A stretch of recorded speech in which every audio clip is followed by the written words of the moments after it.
Welcome back to a long overdue episode of Arena Showcase, the visual exploration of all things arena related, and then some. This time we look at Survivor Series, a show that has been requested now for a while. So kick back, relax, and enjoy the show. We kick things off with the very first series of Survival, taking place on November 26th, 1987.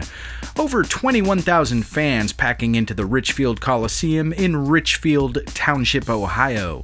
This one would be dubbed the biggest event since WrestleMania 3. I'm a big fan of this first logo for the event. It's simple, yet it stands out. It's sort of similar to the Royal Rumble logo that we know and love from the old WWF days. And of course we see that classic metallic WWF logo perched atop. Lower thirds for wrestlers feature that now very nostalgic 80s look with names appearing in shadowed yellow font with red underlining. And the WWF logo over to the right, smooth. Survivor Series rules appear with similar styling, though the event name is displayed in a generic font with blue underlining, and there are two WWF logos here because 2 is better than 1. Backstage interviews feature a large backdrop with the event logo and theming. There isn't much to the entry area in these early events. It's not really lit, there's no set design, not even as much as a banner to be had here. The wrestlers just sort of make their way out of the arena tunnel and down an aisle that opens up to the corner of the ring. This ring area features quite the bit of blue, a signature for the promotion during this time, covering the entire surface of the floor with it. Ring steps are also blue, and as we can see here, this is before the implementation of the steps that lead up to the corner post, something that they've used for so long that I nearly forgot there was a time that they didn't. Aprons are also blue, with the event logo taking up a portion of this space. Banners for the event hang above the ring, which can be seen during wide shots from the hard cam. Inside the ring, we see the traditional red, white, and blue ropes with dark blue turnbuckle pads featuring the WWF logo. During this time, the commentary table was not ringside and instead sits across from the ring area on its own elevated platform. The WWF would return to Richfield Township, Ohio for 1988 as 13,500 fans would attend the second annual Survivor Series on November 24th. Teams of 5 strive to survive. This one takes the logo from last year and gives it a nice industrial finish, complete with all sorts of steel and rivets. Definitely a cool look in my opinion. We're then treated to some nice visuals displaying the venue and city, and just in case you didn't realize the event was live, they threw it up there twice, because 2 is better than 1. We see the theming carry over to the team previews for the night, and yes, some of them aren't pretty, but we would come a long way with computers in just a few years, so worry not, it gets better. Lower thirds are much of what we got for 87 when they're actually used, because for some reason they aren't displayed for wrestler entrances. And this would be something that was super inconsistent at the time within the WWF, and I'm not sure why, but it's not the last we'd see of this, so stay tuned. Green screen effects were utilized for backstage interviews here, and it's not completely terrible, but for my money can't replace the old-fashioned set piece. We see the same exact layout for the entry area, which is, well, nothing really, and with this being the same venue, we see the previous aisle setup as well, leading down to the corner of the ring. Only this year we see the introduction of corner steps, though instead of being in diagonal corners, they're both on the side of the ring facing the hard cam. Much of the ring is the same, with the exception of the aprons, now featuring the event logo from end to end, and appearing in red. Inside the ring, we get the same treatment for ropes and turnbuckle pads, and the commentary table remains on the other side of the crowd, away from the ring area. The Rosemont Horizon in Rosemont, Illinois would host the next Survivor Series on November 23rd, 1989, with over 15,000 in attendance. The WWF Thanksgiving Night Tradition would be the tagline for this one. After 2 years of the previous logo, we would get this brand spankin' new design, complete with gradient effects and a very metallic looking series, matching that classic WWF logo. Next, we see the host city and venue, and while this is a much simpler look compared to the previous design, it's also cleaner. Graphics for team previews look like that of an early 90s fighting game. And we see a cool little set design for backstage interviews, though some were conducted just inside of the curtain entering into the arena. Introductions see the return of yellow shadowed text with red lines stretching behind names, the WWF logo over to the left, and additional information appearing here in white. For the first time, we see some attention given to the entry area with a dark blue curtain hung below a large cutout of the WWF logo. While it's still not very brightly lit, it does appear to be slightly more visible than previous years. This would mark the first year that the aisle lines up directly with the center of the ring. While we still see a ton of blue used here for ringside padding, steps, and posts, we do see black starting to be incorporated as well, such as the aprons and the event banners hanging above the ring. This is something that would become a staple in the promotion's ring designs for many years to come. And of course, it's the 80s, so you can bet your boots the ring ropes are red, white, and blue.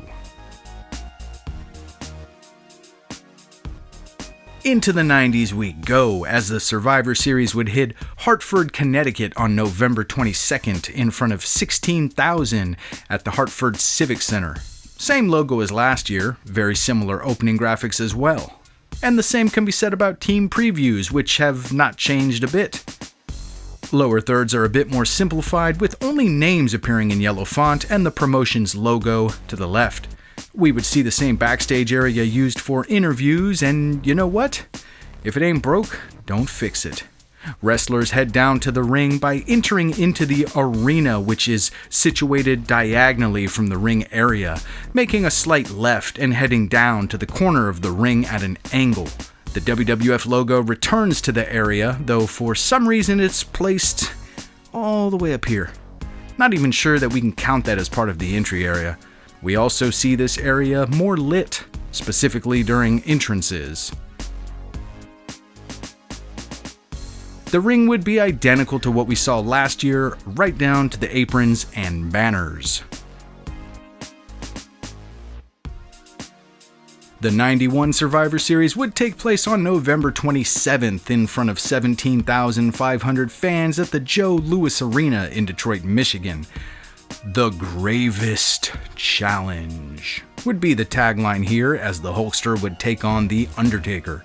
Same stuff here for the opening logo, which is displaying the city and arena information. For the first time, we see names appear in white here, with the WWF logo only appearing for wrestlers and a bit larger than years prior. Team matchups are starting to get a little boost in quality here, with a tad more clarity in the images and more creativity to the layout.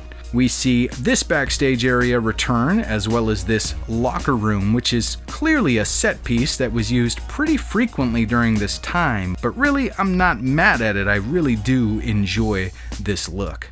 We see the return of the blue curtain at the entry area, hung just below a WWF logo. This one features a straight aisle down to the ring area. Not much to talk about here that we haven't already, because really nothing has changed, but let's take a quick look regardless.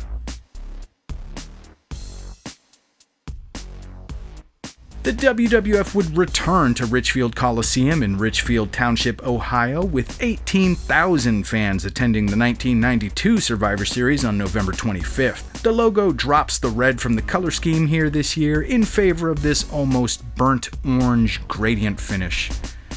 More white font for commentary, and just like we saw a few years prior, we don't get lower thirds for wrestler entrances for some reason. They reused the matchup screen background from last year's event, but they did add some nice fall leaves down here. We see the Survivor Series interview set return, as well as the locker room set. Both look great as always. Interviews not done in front of a set piece do tend to look a little bit out of place. This entrance set with the neon lights is pretty iconic from the time, and I'm glad to see it included here, but even more impressive is the addition of a video wall. Now, this is before the rear projection Titantrons would become standard fare for the promotion, and it's always exciting to see these multi-screen displays. Also, I spotted some WWF staff back here, not sure what they're up to, but I'm curious now. Once wrestlers enter the arena, they pass by the screen and make a slight turn towards the ring area. This aisle leads down to the corner of the ring where, well, you guessed it, the same. November 24th, 1993 would mark the 7th annual Survivor Series with just over 15,500 packing the Boston Garden in Boston, Massachusetts. 2 different posters, 2 different taglines. The Thanksgiving tradition all Americans wait for. The Thanksgiving tradition all foreign fanatics wait for. Gotta love it. And I can't really do this without addressing the Luger family intro here. Not only is this corny as all get out, but Bruce Pritchard has gone on record to say that this 30-second clip took about 5 hours to record. Good job, family. This would mark the debut of the epic computer-animated intros that would grace many a WWF pay-per-view event for years to come, accompanied by fresh visuals displaying the venue and city. Lower thirds for commentary are cleaner than ever here with nice white font and logos. Wrestlers get orange backdrops with red WWF logos. Now this is clearly a real locker room, and it ain't pretty. I much prefer that set piece. Thankfully, the classic Survivor Series backstage set is here, but I have to say, sadly, it's looking a bit dated by 1993. Same entrance setup as last year with that glorious neon lighting, though the set and video wall are a bit closer together this time around. Again, always nice to see this video wall. The WWF and WCW both only used these for a few years, but they just scream 1990s. We see that same bend going from the set to the aisle, though this time leading to the center of the ring. And the ring, it's the same, but we have a few cool shots here, so might as well use them.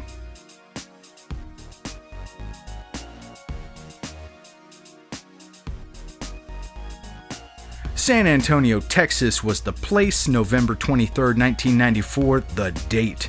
10,000 fans would attend the Survivor Series, where it's time to meet your maker. This one would capitalize on the location of the event, going with an old Western theme. WCW's Spring Stampede would debut earlier this year, which shared this theming as well. Coincidence? Well, maybe, but I have my suspicions. This intro features early 90s computer animation at its finest. Remember, this was still relatively new at the time and pretty expensive to produce. We see the basic design of the previous logo return here with the addition of this border and a bull's head. And I'm not sure if it's supposed to be maybe a cattle branding or a belt buckle, but either way, it doesn't matter, it's clearly Western looking. For the venue and city graphics, we see this very fitting font appearing in orange and white over a red background. We see this theming and color scheme carried over to the other visuals as well, such as recaps and matchups for the event. And we get this incredible design for the dual feed shots, featuring a sunset in the background. However, replays are shown with the generic WWF double feature graphics from the time, which look a bit out of place in comparison. Lower thirds here look great, but again, we don't see any for wrestlers, and I'm not sure what the reasoning would be for this. If anybody knows, please share this information. And for backstage interviews, a new set was constructed featuring the revised logo and color scheme. Very nice. The entry area sees a similar layout that previous years have used, with the entry area off to the side and a video wall at the start of the aisle.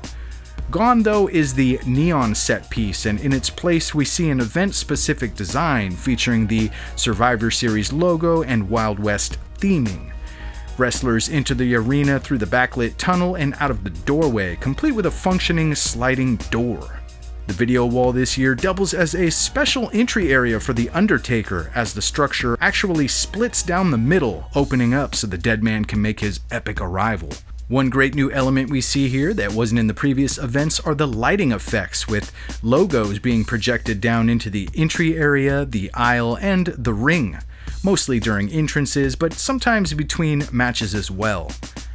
This is also the era where pyro would become more prevalent during events, and we see some of that here.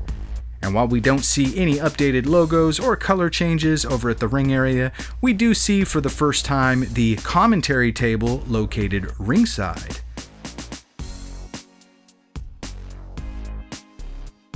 US Airway Arena, Landover, Maryland, would be the host of the 1995 Survivor Series, taking place on November 19th. Teams of Federation superstars battle it out. Who's fit to survive?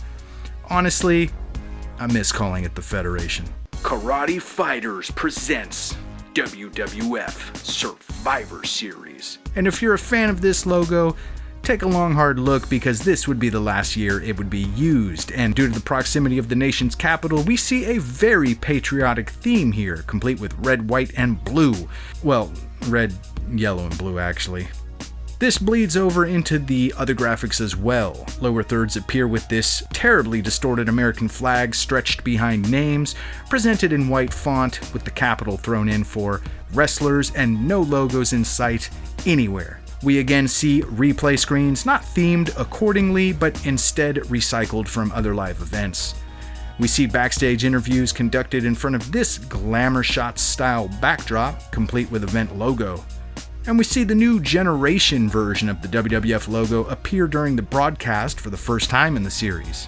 Now this one is rather interesting because they decided to reuse the entry set from the previous year, a design that was common for the time, only they removed the Western imagery while keeping the same gradient color scheme, so it really doesn't look that different. The updated logo appears above, though slightly out of place, clashing with the lower portion. But the strangest design choice here would be the small lighting structure just past the point of entry. Sort of reminds me of like a metal detector or something.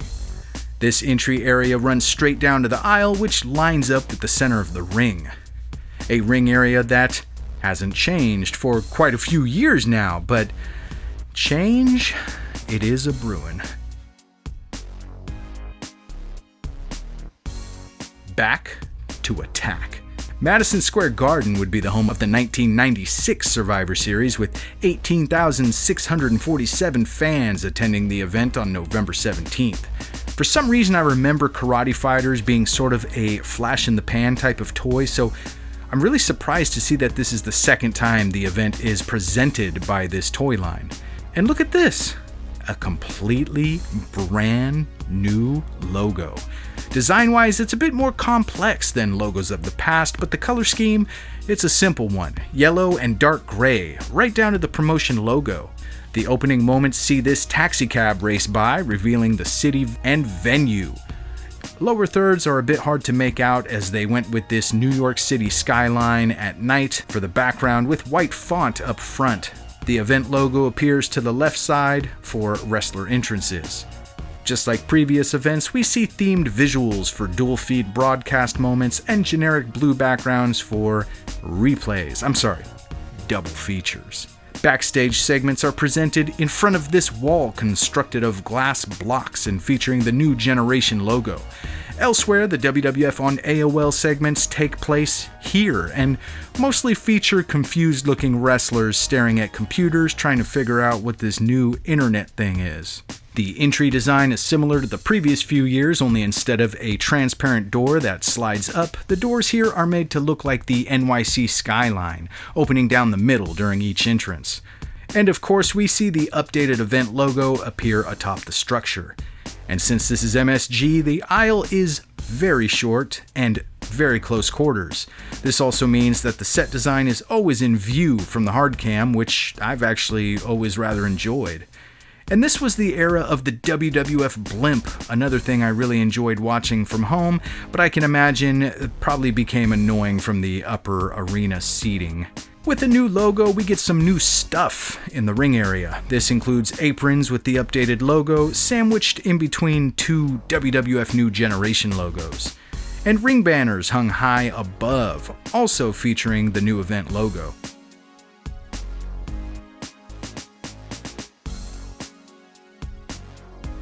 arguably the most notorious Survivor Series in the bunch, would take place on November 9th, 1997, with over 20,000 packing the Molson Center in Montreal, Quebec, Canada. This one would also be dubbed Gang Rules with a Z, because Z's are cool. For an astonishing third year in a row, I can't believe this, Karate Fighters presents the Survivor Series again. I swear, this toy was not that big. Am I wrong here? We see the same basic design that debuted last year, this time appearing in red and yellow. This is probably the coolest of these opening graphics for the series to date, transitioning into the more industrial, gritty feel of the Attitude Era. Lower thirds for commentary and wrestlers are one and the same, with red, white, and black used for the banners, white font in front, and the event logo to the left. Matchup previews follow suit, as do the dual feed shots, but yet again, we see a generic look for the double feature. We do see this rather cool limited time offer screen though. I wonder if these dog tags are still floating around the internet. Let me take a look here. Oh, here's one on eBay right now, $30. Not bad. Backstage shots feature this look, while the WWF on AOL booth is just sort of thrown into the corner of the locker room, and Austin just sort of looks bewildered by this internet thing. Do you remember that entry set from 1994? Oh, and 1995? Yeah, that one. Well, this is it again. Remember the logo from 96? The yellow one. Look, I get it. Stuff is expensive. The company wasn't exactly thriving at this point, but we couldn't paint these letters red or something to match the current logo? I'm pretty sure the carpet caught on fire after the opening pyro, but the highlight of the night would be the special entrance for Stone Cold Steve Austin with the shattering glass effect, something that was even replicated in the video game WWF Attitude. I was able to find this high-res photo from inside the tunnel showing the very 90s finish and some of the neon lighting. This would mark the biggest change down at the ring area, with the promotion ditching all the blue that they've become famous for all those years, and in its place, lots of black. Black barriers, steps, padding, ring posts, turnbuckle pads, and of course, the ever so iconic look of the Attitude Era red ropes. We see the same aprons and ring area banners as last year.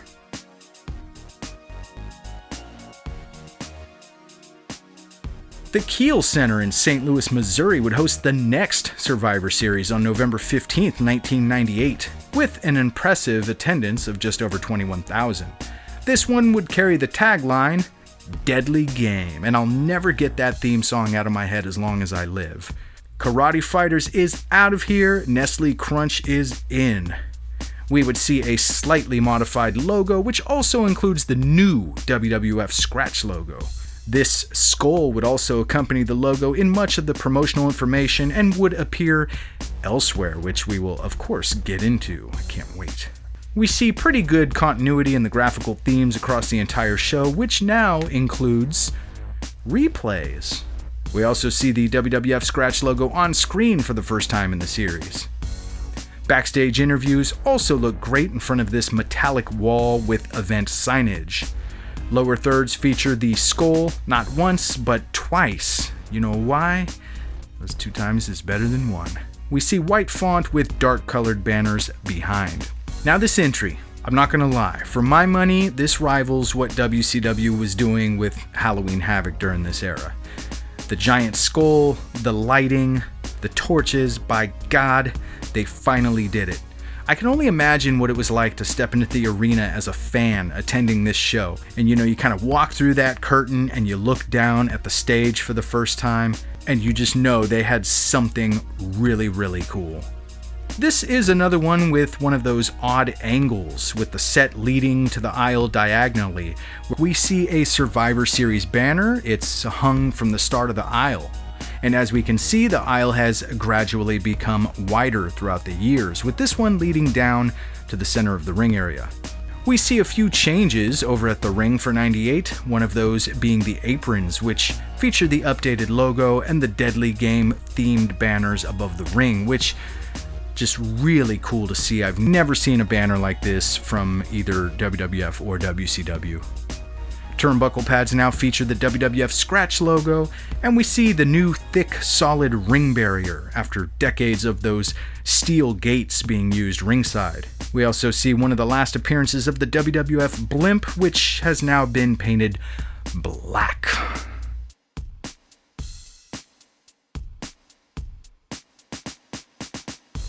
The WWF would pack the Joe Louis Arena with 18,385 fans as Detroit would host the 1999 Survivor Series on November 14th.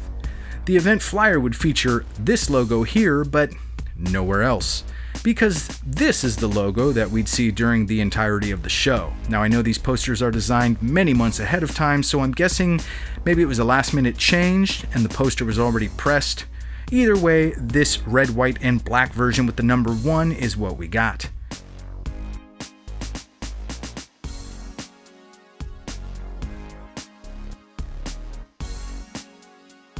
We'd see this incorporated for lower thirds during entrances with a red banner behind white names trimmed with black. Matchup screens would follow suit in addition to the double feature. Backstage, we'd see the return of the metallic wall with the new logo displayed behind interviews.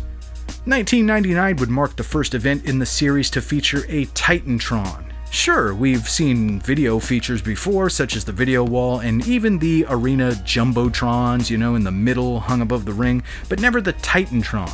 This one sits above this structure here, featuring that familiar steel tube framing decked with lighting and a Minitron up towards the curtain. You can see this structure is actually quite long, and really the set as a whole is much bigger than those we've seen previously. Up to this point, it was pretty common for all 4 ring aprons to appear the same, but here we see the front and rear of the ring with the event logo, while the opposite sides feature the WWF.com logos. And up above the ring, we see the new event logo displayed on banners. Other than that, still tons of black with red ropes. The rules have changed. Well, that would be the tagline for 2000, taking place on November 19th at the Ice Palace in Tampa, Florida. We got machines working, gears turning, and an all-new logo for 2000 with this camo-looking font and tracker icon. I will say it looks much better on the promotional material than it does here, where the colors clash pretty badly. Graphics displaying the city are small but clean, and this would be the first event in the series to broadcast live from WWF New York in Times Square. Matchup screens are put together nicely and have come a long way in the last few years. The double feature has been dropped and is now simply referred to as Replay, which also features a heavily themed display. All of this is worked into lower thirds as well, appearing identical for both commentary and wrestlers. The backstage segment area is the same as it appeared the previous few years, with a logo update, and it's cool, I like it, I think it represents the Attitude Era well. For my money, this is when the WWF really started to excel with set designs for the entrance areas. We see 3 large rectangular screens, the middle which is used for Titantron videos and live feed shots, while the others display event graphics. Below that, in between the entrance curtains, is the Minitron. Down at the ring, we see even more black, as now even the ropes are such, in addition to the aprons, posts, pads, barrier steps, and ringside padding. The WWF.com logos return for the sides of the ring, with a very clean white and green version of the event logo appearing on the opposite sides. Winner take all. November 18th, 2001 would mark the 15th annual Survivor Series, coming to us from Greensboro Coliseum Complex in Greensboro, North Carolina. Say that 5 times fast. Not unlike 99, this one is a tale of 2 logos. The poster gives us a similar design to last year, while the DVD cover art features this version, which almost guarantees that we will see it used throughout the broadcast, and we do. We also see the number 1 incorporated into many of the graphics as well, also not unlike what we saw in 99. Matchup screens are pretty clean and follow the theming, as do instant replays with lots of blue. Not a lot of blue here, however, in the dual feed shots for the night, but they do look good. Lower thirds for wrestlers appear as a horizontal number 1, with the names appearing inside in white font. Additional information appears atop the design with another number 1 over to the left. And this was during the whole invasion stuff going on, so I get why they added the brand logos over here to the left, but the design just looks so much nicer without it, as seen here for commentary. And sadly, gone are the days of the metal backdrop in the backstage area, as we see this curtain and logo setup with some sort of steel structure thing going on here. These stage areas are truly evolving at this point, with a lot more going on than just a few years prior. This is the largest Titantron thus far for the event, with 2 additional on the sides displaying branding and a Minitron below, also displaying brand allegiance for whatever wrestlers making their entrance during that time. I've always been a huge fan of this backdrop for set designs. It looks like a starry sky to me, and I remember WCW using one of these quite frequently during their last few years. And really, for all we know, this could be the exact one they used, as WWF had purchased the company by this point and would have owned the rings and the sets and all the other assets. But this is purely speculation, but I'd like to think that this was WCW's old backdrop. This also marks the first time in the event's 15 years that an elevated stage would be used, as all prior events would use the arena floor for the entry area. The ring area would see new aprons on the hard cam side, and opposite of it, donning the new logo, but all else remains the same for 2001.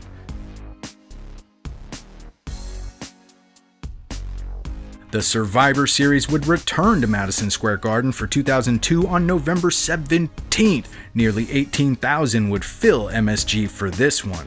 2 notable changes here would be the addition of the Raw and SmackDown logos during the intro, as this is not long after the brand split took place, dividing the roster into 2.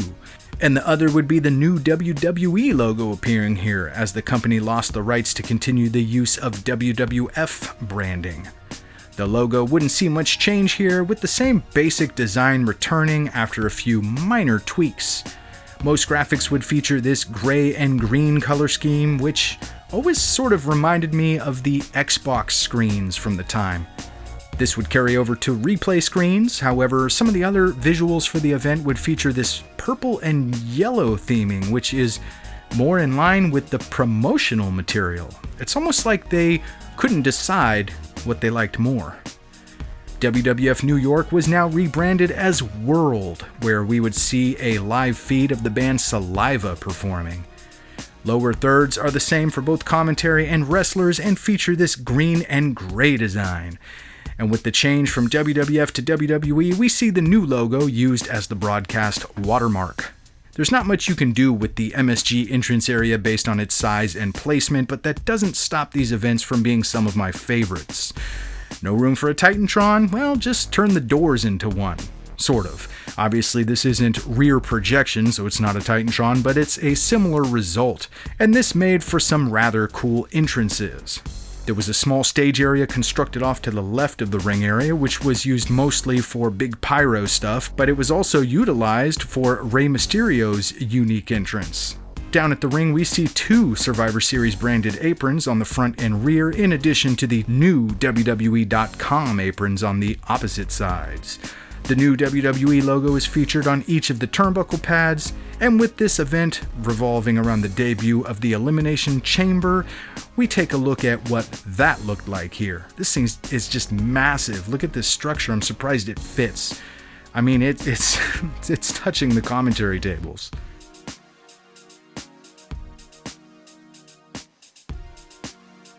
The 17th annual series that one must survive would land in Dallas, Texas at the American Airlines Arena on November 16th, 2003.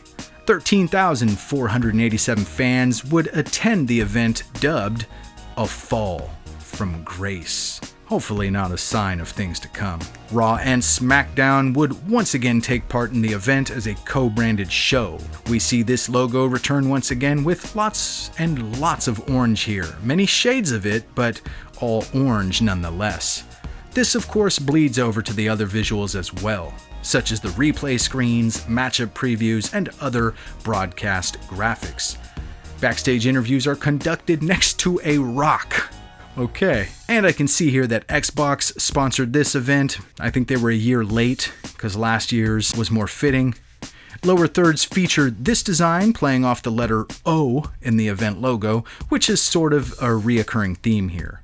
Because they'd even designed the stage area to look like this thing with a circular Titantron, curved lighting structures, and the WWE logo facing downward for some reason. Almost looks like it was facing up and it fell over. We also see a Minitron located between the entry curtains and some props based on matches that would take place at the event, such as the ambulance match and a freshly dug grave with a Survivor Series branded headstone for the Buried Alive match. Making our way down the aisle to the ring, we see that nothing has changed for 2003. They've even reused the ring aprons from last year, so not much to see here.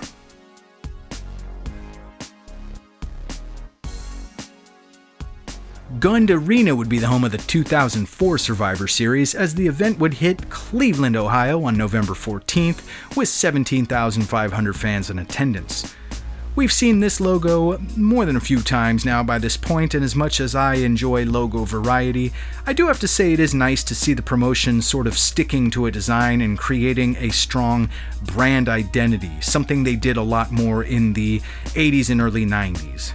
And as you can see, we're back to this blue theme, which will pretty much be consistent in the graphics package. I do have to ask though, what's with this font here? It looks like a Windows 95 screensaver. Replay screens are similar with a hint of red in the background. Lower thirds are interesting here. I like the design, but they appear a bit blurry and the text gets a little lost in the background. Now this is definitely the most unique set design yet, as these hanging rear projected screens make up most of the design, and they're constantly rotating back and forth, and not symmetrically either, so sometimes it just looks like it's sort of malfunctioning. They're just all doing different things. There's also a Titantron located up above with a long rectangular screen down below that constantly displays 18th Annual Survivor Series 2004. I'm interested to see what you guys think of this design. I've never really heard much feedback on it, but it's different. I was almost expecting them to reuse the aprons from 2001 since those were blue, but I'm happy to say that these ones are all new for 2004. Elsewhere though, there really isn't anything new, so we'll be moving along to 2005.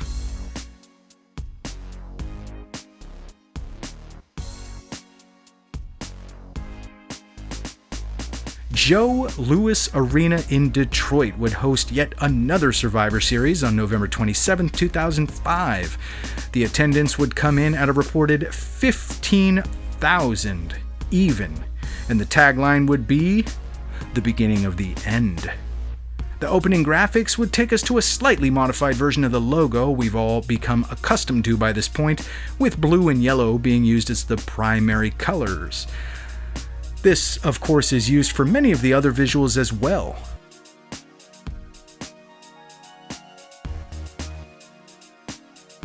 Lower thirds are identical for commentary and wrestlers and feature the event logo to the left with a gradient transparent background, white text for names, and these three-dimensional beams behind everything. I'm not sure really what to call them. Not gonna lie, this one looks like the outcome of mixing that classic Raw's War stage from the late 90s with the one that was used from the early 2000s. It looks dark, industrial, slightly unstable, and honestly, I love it. We see a large Titantron posted above with a smaller Minitron below. We see some unconventional placement of steel structures and strange angles, and some pretty cool lighting effects here. I like that it's not too bright, not too dark, it's moody. The WWE.com aprons are running strong here, accompanied by these new event branded ones. And I think they were going for like a perspective design here, but it sort of looks like they just ran out of space with the word series sort of trailing off small, down, and just neglected. Not much else to see here unless you want to see an extremely bloody Ric Flair. Here you go.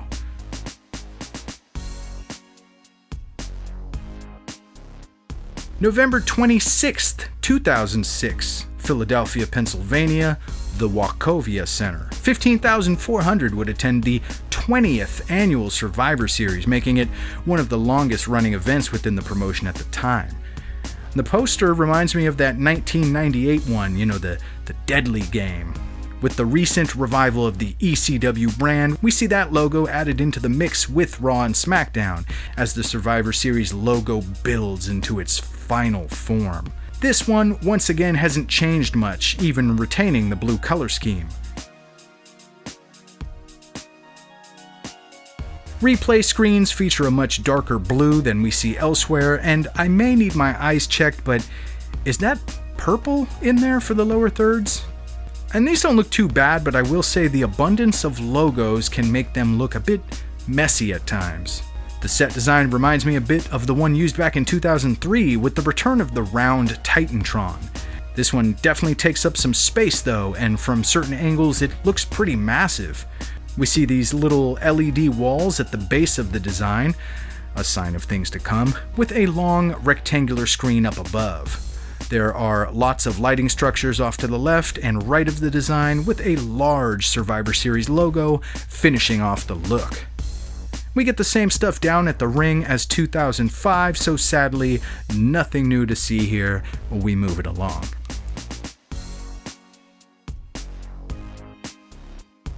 Now, the last stop on our journey today is the 2007 Survivor Series, taking place at the American Airlines Arena in Miami, Florida, with 12,500 fans attending on November 18th.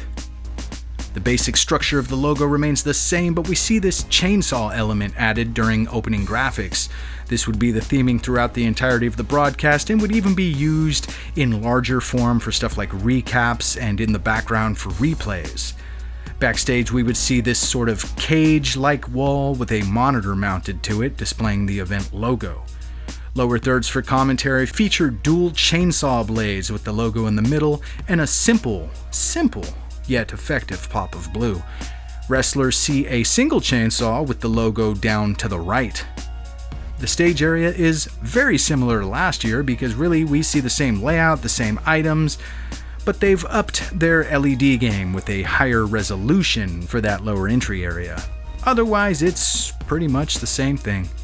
And the ring would see new aprons for the front and rear, though everything else would remain untouched. We would see the event's first and only Hell in a Cell match here, so that's kinda cool.